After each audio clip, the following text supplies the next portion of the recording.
Hello friends, welcome to GK mind game. ಪ್ರಶ್ನೆಗಳ ಸಂಪೂರ್ಣ ಮಾಹಿತಿಗಾಗಿ ವಿಡಿಯೋನ ಎಲ್ಲೂ ಸ್ಕಿಪ್ ಮಾಡದೆ ಕಂಪ್ಲೀಟಾಗಿ ನೋಡಿ. ಇವತ್ತಿನ ಪ್ರಶ್ನೆಗಳಲ್ಲಿ ಮೊದಲನೇ ಪ್ರಶ್ನೆ, ಯಾವುದೇ ರೀತಿಯ ಗಾಯಗಳನ್ನು ಸೆಪ್ಟಿಕ್ ಆಗದಂತೆ ತಡೆಯುವ ಮನೆಮದ್ದು ಯಾವುದು? ಆಪ್ಷನ್ಸ್: ಎ ಚಕ್ಕೆ ಪುಡಿ, ಬಿ ಅರಿಶಿಣ, ಸಿ ಕರ್ಪೂರ, ಡಿ ಲವಂಗ.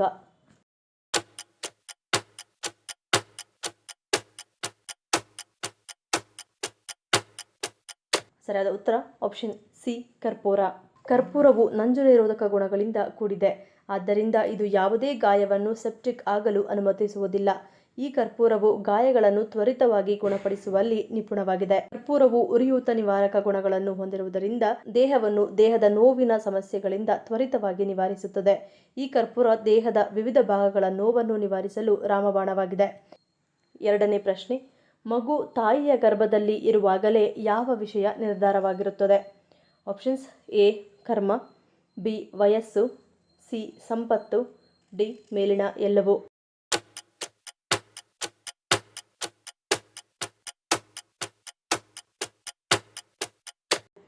ಸರಿಯಾದ ಉತ್ತರ ಆಪ್ಷನ್ ಡಿ ಮೇಲಿನ ಎಲ್ಲವೂ. ಮಗುವು ತಾಯಿಯ ಗರ್ಭದಲ್ಲಿ ಬಂದಾಗ ಅದರ ವಯಸ್ಸು, ಕರ್ಮ, ಸಂಪತ್ತು, ಶಿಕ್ಷಣ ಹಾಗೂ ಸಾವು ಈ 5 ವಿಷಯಗಳನ್ನು ನಿರ್ಧರಿಸಲಾಗುತ್ತದೆ. ಒಬ್ಬ ವ್ಯಕ್ತಿಯ ಜೀವನದ ವಿಷಯಗಳು ಅವನು ಎಷ್ಟು ವರ್ಷ ಬದುಕುತ್ತಾನೆ, ಯಾವ ರೀತಿಯ ಕಾರ್ಯಗಳನ್ನು ಮಾಡುತ್ತಾನೆ, ಹೇಗೆ ಸಂಪತ್ತನ್ನು ಪಡೆಯುತ್ತಾನೆ ಹಾಗೂ ಅವನು ಎಷ್ಟು ಜ್ಞಾನವನ್ನು ಗಳಿಸುತ್ತಾನೆ ಎಂಬುದನ್ನು ಈಗಾಗಲೇ ನಿರ್ಧರಿಸಲಾಗಿರುತ್ತದೆ. ಮೂರನೇ ಪ್ರಶ್ನೆ, ಉಗುರು ಬೆಚ್ಚಗಿನ ನೀರಿಗೆ ತುಪ್ಪವನ್ನು ಬೆರೆಸಿ ಸೇವಿಸುವುದರಿಂದ ಏನಾಗುತ್ತದೆ? ಆಪ್ಷನ್ಸ್: ಎ ಕಾಂತಿಯುತ ತ್ವಚೆ, ಬಿ ಜೀರ್ಣಕ್ರಿಯೆ ಹೆಚ್ಚಳ, ಸಿ ಸೋಂಕು ವಿರೋಧಿ, ಡಿ ಮೇಲಿನ ಎಲ್ಲವೂ.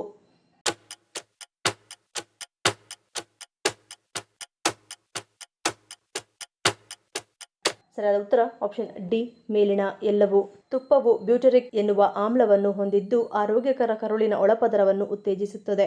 ಬೆಚ್ಚಗಿನ ನೀರಿನಿಂದ ಸೇವಿಸಿದಾಗ ಇದು ಜೀರ್ಣಾಂಗವನ್ನು ಶಮನಗೊಳಿಸುತ್ತದೆ. ಉತ್ಕರ್ಷಣ ನಿರೋಧಕಗಳು ಮತ್ತು ವಿಟಮಿನ್ ಇ ಯಲ್ಲಿ ಸಮೃದ್ಧವಾಗಿರುವುದರಿಂದ ಚರ್ಮದಲ್ಲಿರುವ ವಿಷವನ್ನು ಹೊರಹಾಕುವುದರ ಮೂಲಕ ಮೊಡವೆಯಾಗದಂತೆ ತಡೆಯುತ್ತದೆ. ಮತ್ತು ತುಪ್ಪದ ಬ್ಯೂಟರಿಕ್ ಆಮ್ಲವು ದೃಢವಾದ ಪ್ರತಿರಕ್ಷಣಾ ವ್ಯವಸ್ಥೆಯನ್ನು ಹೊಂದಿಸುತ್ತದೆ ಹಾಗೂ ಕರುಳಿನ ಸೂಕ್ಷ್ಮ ಜೀವಿಯನ್ನು ಬೆಳೆಸುತ್ತದೆ. ಇದು ಪ್ರತಿರಕ್ಷಣೆಯನ್ನು ಹೆಚ್ಚಿಸುತ್ತದೆ.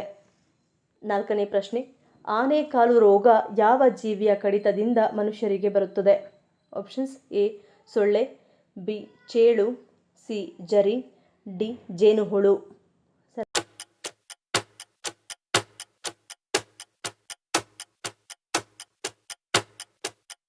ಸರಿಯಾದ ಉತ್ತರ ಆಪ್ಷನ್ ಎ ಸೊಳ್ಳೆ.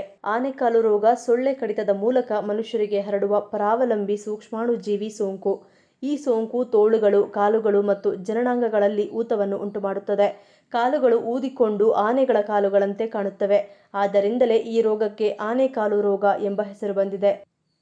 ಐದನೇ ಪ್ರಶ್ನೆ, ಶಬರಿಮಲೆಗೆ ತೆಗೆದುಕೊಂಡೋಗುವ ಇರುಮುಡಿ ಮನುಷ್ಯನ ಯಾವುದರ ಸಂಕೇತವಾಗಿದೆ?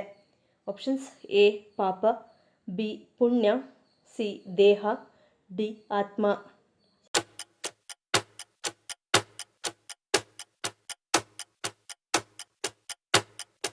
ಸರಿಯಾದ ಉತ್ತರ ಆಪ್ಷನ್ ಸಿ ಮತ್ತು ಡಿ. ಅಯ್ಯಪ್ಪ ಸ್ವಾಮಿಯ ಭಕ್ತರು ಇರುಮುಡಿ ಕಟ್ಟುಗಳಲ್ಲಿ ಸಾಗಿಸುವ ಪ್ರಮುಖ ವಸ್ತುವೆಂದರೆ ತುಪ್ಪ ತೆಂಗಿನಕಾಯಿ ಅಥವಾ ನೆಯ್ಯಿ ತೆಂಗಿನಕಾಯಿ. ತುಪ್ಪದ ತೆಂಗಿನಕಾಯಿಯನ್ನು ಇರುಮುಡಿಯನ್ನು ಹೊತ್ತಿರುವ ಭಕ್ತನ ಸಂಕೇತವಾಗಿದೆ. ತೆಂಗಿನಕಾಯಿ ದೇಹವನ್ನು ಪ್ರತಿನಿಧಿಸುತ್ತದೆ ಮತ್ತು ತುಪ್ಪ ಆತ್ಮವನ್ನು ಪ್ರತಿನಿಧಿಸುತ್ತದೆ. ಅಯ್ಯಪ್ಪನಿಗೆ ಅರ್ಪಿಸಲು ನೀವು ನಿಮ್ಮನ್ನು ಒಯ್ಯುತ್ತೀರಿ ಎಂಬುದಾಗಿದೆ. ಅದಕ್ಕಾಗಿಯೇ ನೀವು ಅಯ್ಯಪ್ಪನಿಗೆ ಅಭಿಷೇಕಕ್ಕೆ ತುಪ್ಪವನ್ನು ಅರ್ಪಿಸುತ್ತೀರಿ ಮತ್ತು ಉರಿಯುತ್ತಿರುವ ಬೆಂಕಿಯಲ್ಲಿ ಖಾಲಿ ತೆಂಗಿನಕಾಯಿಯನ್ನು ಹಾಕುತ್ತೀರಿ. ಆರನೇ ಪ್ರಶ್ನೆ, ವಿಶ್ವದ ಅತ್ಯಂತ ವೇಗವಾಗಿ ಬೆಳೆಯುತ್ತಿರುವ ನಗರಗಳ ಪಟ್ಟಿಯಲ್ಲಿ ಭಾರತದ ಯಾವ ನಗರ ಮೊದಲನೇ ಸ್ಥಾನದಲ್ಲಿದೆ? Options: A Bengaluru, B Hyderabad, C Surat, D Agra.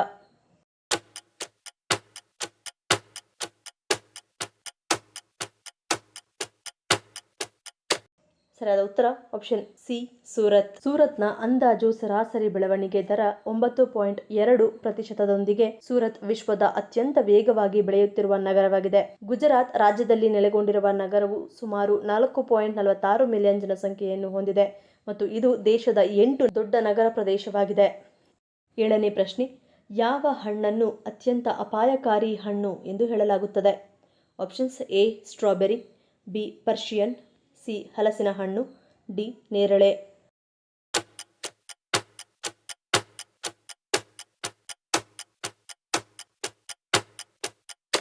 ಸರಿಯಾದ ಉತ್ತರ ಆಪ್ಷನ್ ಎ ಸ್ಟ್ರಾಬೆರಿ. ಕ್ರಿಮಿನಾಶಕಗಳು ಮಾನವರಿಗೆ ಅತ್ಯಂತ ವಿಷಕಾರಿಯಾಗಿದೆ. ಕ್ರಿಮಿನಾಶಕದಿಂದಾಗಿ ನಮ್ಮ ಸಂತಾನೋತ್ಪತ್ತಿ, ಇಮ್ಯೂನ್ ಸಿಸ್ಟಮ್ ಹಾಗೂ ನರವ್ಯವಸ್ಥೆಯ ಮೇಲೆ ದುಷ್ಪರಿಣಾಮ ಉಂಟಾಗುತ್ತದೆ. ಅದರಲ್ಲೂ ಸ್ಟ್ರಾಬೆರಿ ಹಣ್ಣಿನಲ್ಲಿ ಸುಮಾರು 20 ಬಗೆಯ ಕ್ರಿಮಿನಾಶಕಗಳು ಪತ್ತೆಯಾಗಿವೆ. ಇಷ್ಟೊಂದು ಬಗೆಯ ಕೀಟನಾಶಕಗಳನ್ನು ಹೊಂದಿರುವ ಹಣ್ಣು ನಮ್ಮ ದೇಹಕ್ಕೆ ಅತ್ಯಂತ ಅಪಾಯಕಾರಿ ಹಣ್ಣು ಎಂದು ಹೇಳಲಾಗುತ್ತದೆ. 8ನೇ ಪ್ರಶ್ನೆ, ಹುಡುಗಿಯರ ಕಾಲಿನ 2ನೇ ಬೆರಳು ಉದ್ದವಿದ್ದರೆ ಇದರ ಅರ್ಥವೇನು? ಆಪ್ಷನ್ಸ್: ಎ ಬುದ್ಧಿವಂತರು, ಬಿ ನಾಯಕರು, ಸಿ ಅದೃಷ್ಟವಂತರು, ಡಿ ಆಯಸ್ಸು ಕಡಿಮೆ.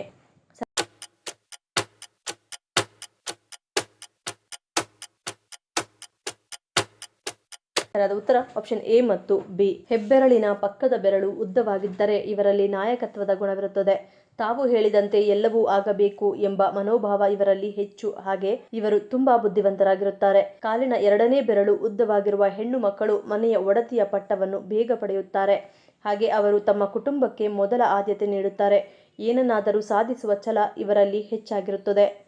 9ನೇ ಪ್ರಶ್ನೆ, ಮನುಷ್ಯನ ನಂತರ ಅತ್ಯಂತ ಬುದ್ಧಿವಂತ ಪ್ರಾಣಿ ಯಾವುದು? ಆಪ್ಷನ್ಸ್: ಎ ನಾಯಿ, ಬಿ ಆನೆ, ಸಿ ನರಿ, ಡಿ ಡಾಲ್ಫಿನ್.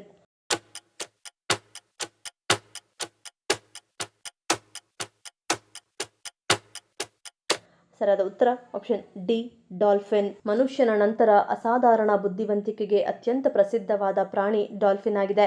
ನಿರ್ದಿಷ್ಟವಾಗಿ ಬಾಟಲ್ ನೋಸ್ ಡಾಲ್ಫಿನ್ಗಳು ಸಾಮಾಜಿಕ ರಚನೆಗಳನ್ನು ರೂಪಿಸಬಹುದು, ಸಂವಹನ ಮಾಡಬಹುದು ಮತ್ತು ಸಮಸ್ಯೆಗಳನ್ನು ಪರಿಹರಿಸಬಹುದು. ಡಾಲ್ಫಿನ್ಗಳ ಬುದ್ಧಿವಂತಿಕೆಯ ಕುತೂಹಲಕಾರಿ ಅಂಶವೆಂದರೆ ಅವುಗಳ ಉಪಕರಣಗಳ ಬಳಕೆ. ಈ ಕೌಶಲ್ಯಗಳನ್ನು ಸ್ವರಕ್ಷಣೆಯಲ್ಲಿ ಮಾತ್ರ ಬಳಸಲಾಗುವುದಿಲ್ಲ, ಆದರೆ ಬೋಧನೆಯ ಮೂಲಕ ಪೀಳಿಗೆಯಿಂದ ಪೀಳಿಗೆಗೆ ರವಾನಿಸಬಹುದು. 10ನೇ ಪ್ರಶ್ನೆ, ಭಾರತದ ಯಾವ ರಾಜ್ಯವನ್ನು ವಿಶ್ವದ ಫಾಲ್ಕಾನ್ ಕ್ಯಾಪಿಟಲ್ ಎಂದು ಕರೆಯಲಾಗುತ್ತದೆ?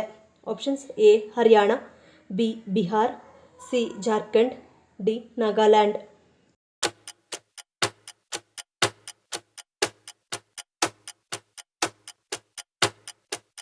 ಸರಿಯಾದ ಉತ್ತರ ಆಪ್ಷನ್ ಡಿ ನಾಗಾಲ್ಯಾಂಡ್.